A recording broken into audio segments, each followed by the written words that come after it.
Welcome, IT changemakers, to the DEX Show with Tim Flower and Tom McGraw. Let's get into it. Hello, changemakers. Welcome back to the DEX Show. Solo episode today.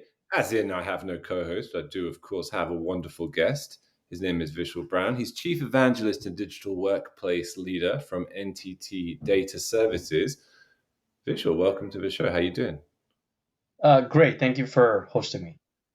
Great pleasure. Great pleasure. And Vishal's told us, he's on daddy daycare duty. There's a 6-year-old and a 10-year-old floating about. They may be our extra special additional guest today. That's right. Yeah, we should. That's right. They may enhance our employee experience. So let's see. Have some questions ready for them. What are they into? Pokemon and my children's current obsession, which feels rather old-fashioned, actually. You know, Pokemon's been around for so long, but what is their current main preoccupation? Do they have one? Yeah, my 6-year-old is in love with Paw Patrol and Sure. Chip and Potato. I don't know that one. Yeah, it's all over either Netflix or Amazon Prime. But and I my do 10-year-old. Let me say, sorry, and your 10-year-old? Yeah, 10-year-old. She is into, is it First Contact right now with that movie's out and all to do with Apollo 13 and the Kennedy Space Center. She loves astronomy, so she gets into that. Wow, that's a fancy obsession for a 10-year-old. That's elevated. You know, that's future astronaut material right there, no doubt. Yeah, way bigger aspirations than I had at 10-year-old. So. Excellent. And I hear you guys are going to be joining us at this year's experience. Is it Boston, London, or both? Boston. We're looking to get attendance in London as well. Quite a robust contingent will be showing up from NTT Data at both events. Excellent. Well, people should seek them out, or maybe the following conversation will inspire you to seek them out, because NTT Data are a partner of ours, right? And there was some sort of aspects of the partnership which really stood out to us at the DEX show as being well worth a conversation. So I guess if you could maybe set the stage for us, NTT Data, what is it all about? Where do you originate? Where does it originate from, and what types of services do you provide? Yeah, NTT Data is a global digital business partner for many of our clients. We're known as innovators when it comes to providing solutions for our client and partner ecosystem. We're about a $30 billion company. We're rated, the 5th largest known brand globally. We have about 180,000 employees as well, and we play in every market you could think about, and we're a global full stack service provider. In terms of the capabilities that we bring to market, they span industries across public sector and federal government and state and local, financial services, insurance and banking, healthcare and health provider, and the list goes on. We span all industries. And then when it comes to specific offering areas, it spans cloud and security, it spans data center and undersea cable, digital workplace services, naturally, which is the area I lead, cloud and hybrid infrastructure, data and analytics and intelligence, and Gen AI. So we span the gamut in terms of being a full stack provider. That is a comprehensive range of services, for sure. And how does Nexthink fit into that presently, and how does it help you differentiate those services? Sure. When you look at the clients we serve and the employees they have, naturally, as you look at the tools and platform and services they provide to their market, their customers, there's a ecosystem of services and things and tools they need to make that happen. And so if it's back-end systems, and that could be a data center, that could be things in the cloud, that could be network, that can be undersea cable, there's the back office stuff that happens, back-end stuff that happens, that enables that company to deliver value to its consumers. But then there's the needs of the front office or the employees themselves. And that's where digital workplace is mostly focused, and making sure that we're looking at the employee experience and making sure they have high productivity and have a good work-life balance. And so our relationship with Nexthink is to make sure that we have telemetry into the experiences of their employees. Absolutely, and I love the employee focus. Give us some use cases. How are you making a difference to your customers' employees' experience day to day? Yeah, sure.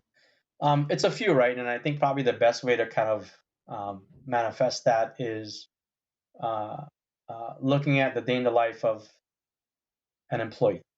And so if I do that from a manufacturing setting, someone who is in a factory floor, and um, as they go through the day, what type of experience that factory worker would need. And so do they have the right device based on their work style? They're walking across the floor.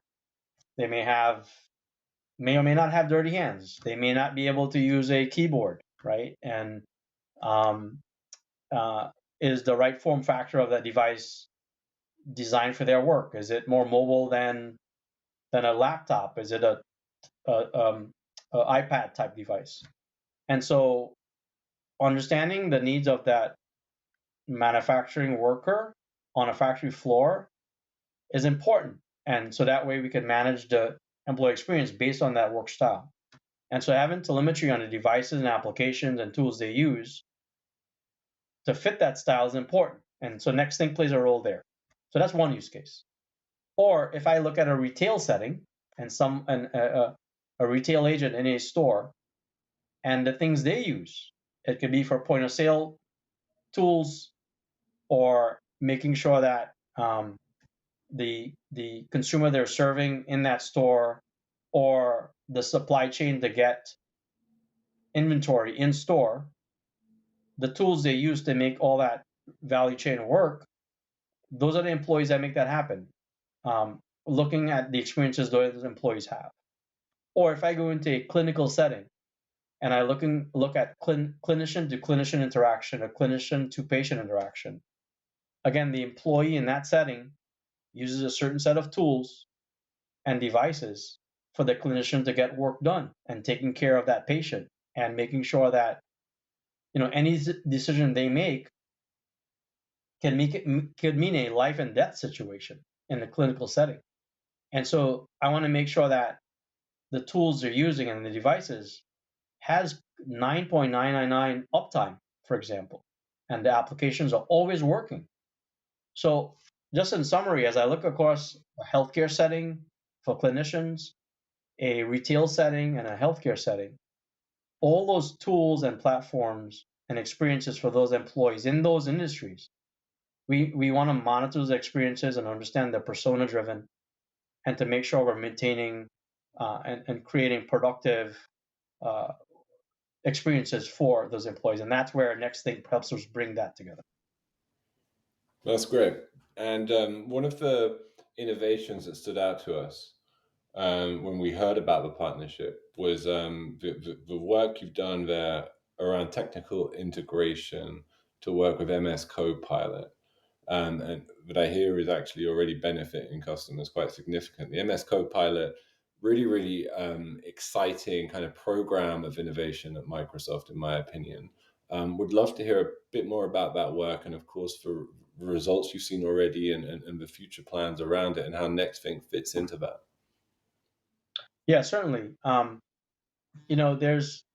There's when we look at the different tooling and partner systems that are in place when we provide services to our clients and the employees we serve, um,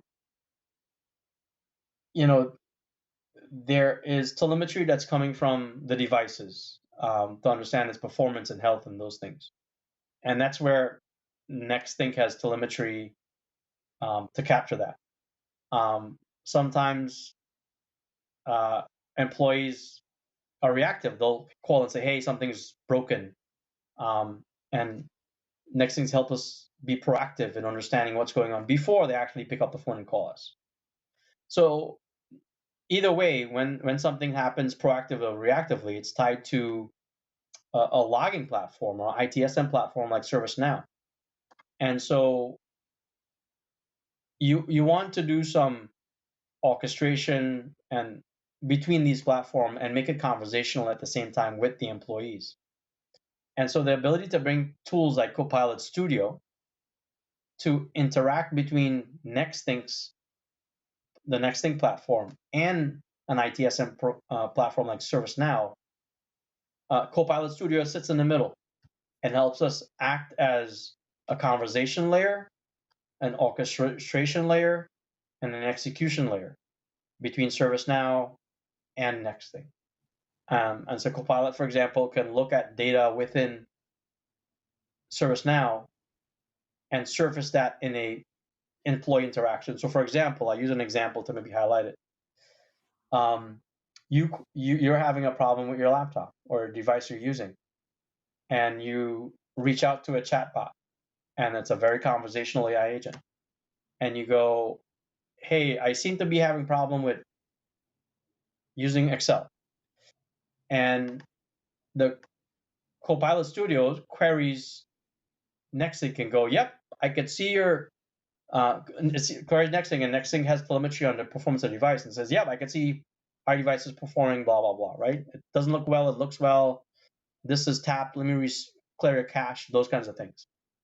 But it can also look into ServiceNow and go, I've seen in the last 10 minutes, 30 people call the desk with the same problem. Hey, we got a systemic issue.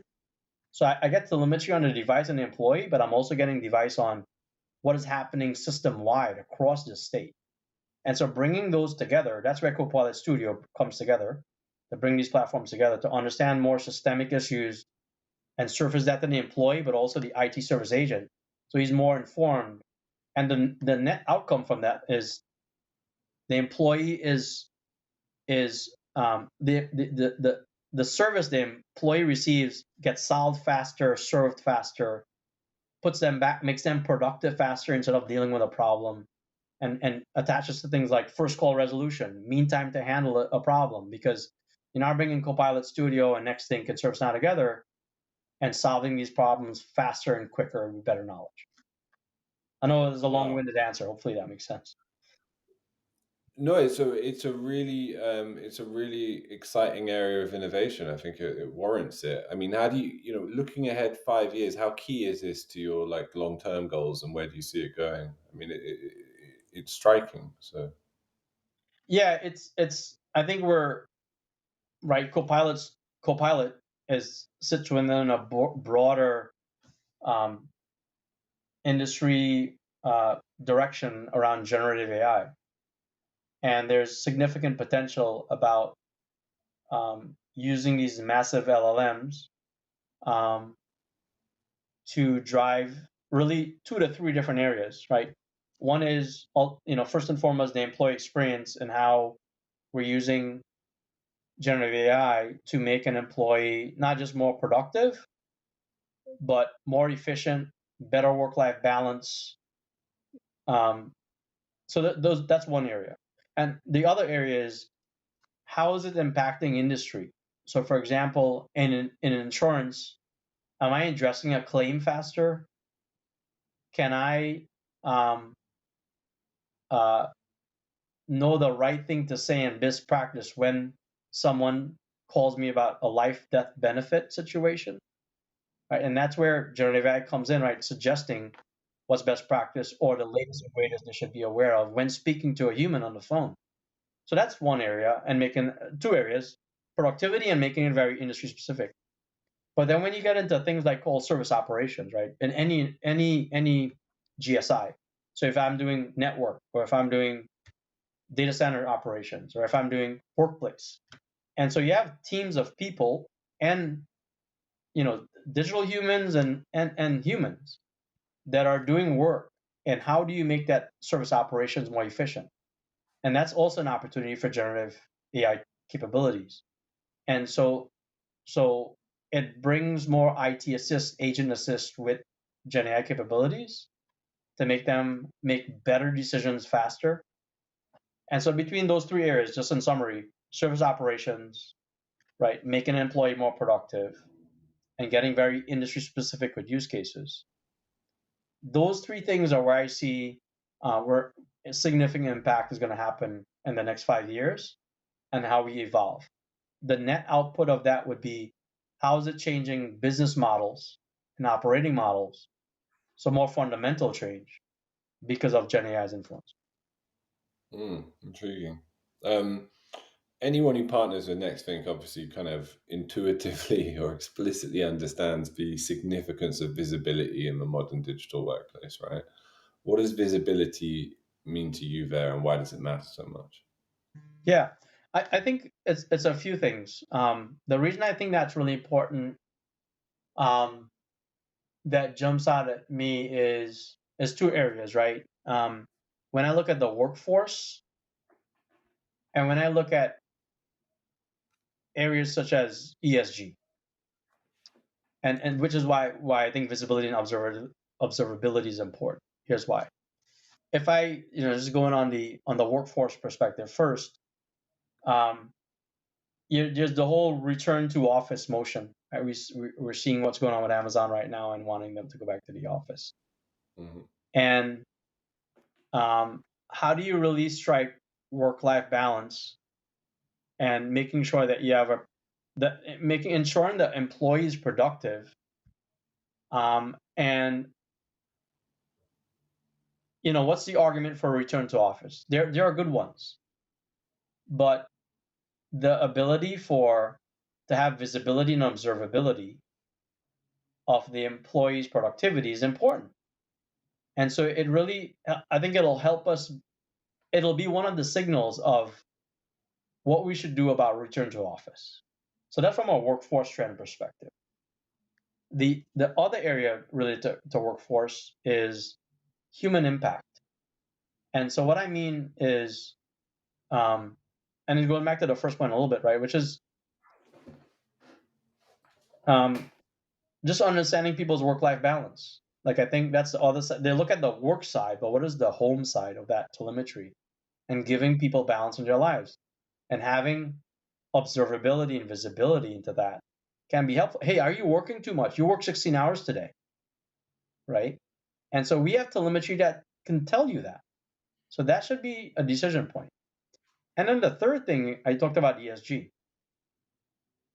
And so if I can understand my green footprint, both at the corporate level, employer level, but also at the employee level, and you have visibility and observability about my carbon output to the environment, and I can make a conscious decision about how I want to contribute to carbon savings. I want to be part of that equation. And so there's also observability and visibility to know your carbon footprint and how I can make an impact. So I think those are some areas. If Tom, if that's where your question was going. 100%, 100%. And I love the sort of very tangible sort of, digital workplace innovations you're giving. They're proper examples, they're concrete. Got to ask, are there any others that come to mind you haven't touched upon so far that kind of illustrate, if you will, the art of the possible in today's digital workplace? Yeah, I think one of the ones that are really important for us, and it's just the nature of the space, is the public sector side. And I think Nexthink has a big, and NTT Data has a big role to play in the public sector setting. And the reason I think so is when you look at the mandate of public sector within the federal government and state and local agencies. So what do I mean? State government, schools, hospitals, VA. So you talk about citizen services, right? And the constituents state and local government represents. And ultimately, we serve the employees who serve citizens. So I want to make sure the employees who serve citizens at state and local, that they're also having a productive a work experience, so they can deliver great experiences for our citizens. A good example of that is when I look at a local school district and the teachers and administrative staff and the principals and the school administrator, they're all using tools as well. They're using laptops. My kids, we started at the top. I have a 10, 6-year-olds. They're using Chromebooks or they're using a Windows device. The teacher needs to be productive. They need to collaborate. We talked about remote work, but what about remote learning? It's still the same tools. We're using Zoom, we're using Teams, right? All those tools still need to be productive in a state and locals for schools to teach our kids or to provide services to social services to our citizens. And so again, Nexthink has a big role to play to understand the employee experience in providing those services to citizens and students. And that's where I think there's a larger human impact, but making sure we play a bigger role there. So that's the big one I'd close with. Tim isn't with us today, but I know he caught up with you guys in advance of the recording. And one of the things he said to talk to you about was related to a term I hadn't heard, I realized when he said it, in years, which is IoT, Internet of Things. It's funny, right? Like it was such a kind of omnipresent buzz term, just 2-3 years ago. And it's just been completely supplanted in everybody's imaginations by AI presently. But it's obviously got a hugely significant future, particularly in some of the areas we've discussed, such as manufacturing or healthcare. And he said, you guys, it's an area where you guys already have a really strong vision of how there's a sort of potential symbiosis between DEX and IoT. So it was really interesting hearing a bit more about that as well. Yeah, certainly. I think a few different areas I'll cover here, right? So uh, um, smart desk, smart office, smart building, smart city. I'm just kind of scaling up here as you go from your desk all the way to your city level. As we go back to that point I just made around return to office. The office of pre-COVID is going to be different from the office of post-COVID. The reasons I actually show up to the office are very different. I want to collaborate, co-create with my peers. And so that means the office layout, a building layout, and a city layout is different. And so in order to really plan that office and that building and to understand how employees show up in that building and the tools they use and how that building layout is structured from from a desk to heads down work to a 4-person meeting room to a 50 person meeting room, town hall. If we're going there for more creative sessions and development sessions, that's a different office layout than a head desk, a desk layout. And that means we're understanding the flow of employee traffic as they enter the workplace, and is it curated for the way I want to work? And the way you measure and monitor and create an employee experience is with IoT when they walk into that building. And so that's again at the desk, office, building, and city level. So we view IoT as critical to understanding the return to office and the work styles that would evolve in the future. In addition to that, there are other technologies like P5G, for example, private 5G, that's part of the IoT ecosystem.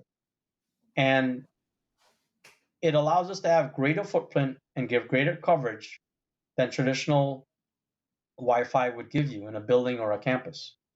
And so between IoT and P5G coverage, you can get greater observability and visibility to creating curated experiences for employees. So that's that whole IoT P5G ecosystem. And when you look at the employee experience, it's not just about the laptop or the mobile device.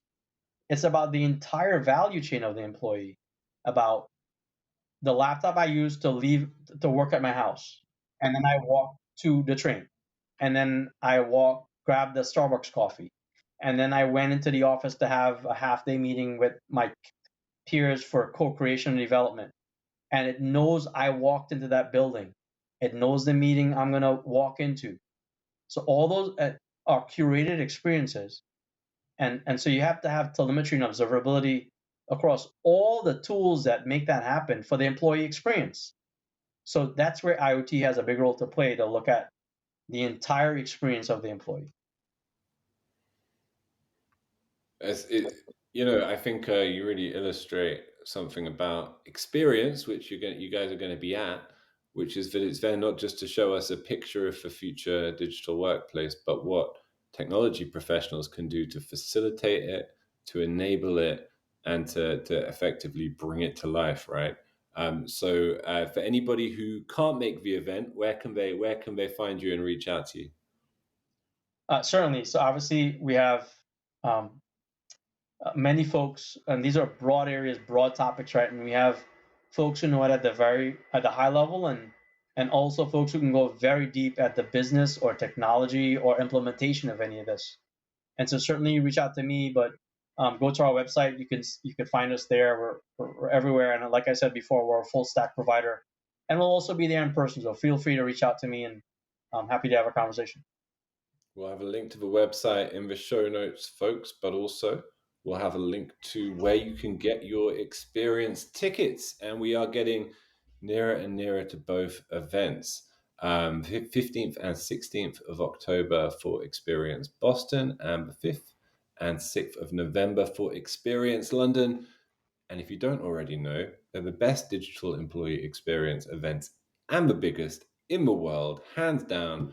Incredible mixture of customers, partners, analysts, influencers, all there creating fantastic content and thought leadership, and lots of opportunities to get training and to get involved yourself and to meet your peers, to get inspiration, to make connections, to have a good time.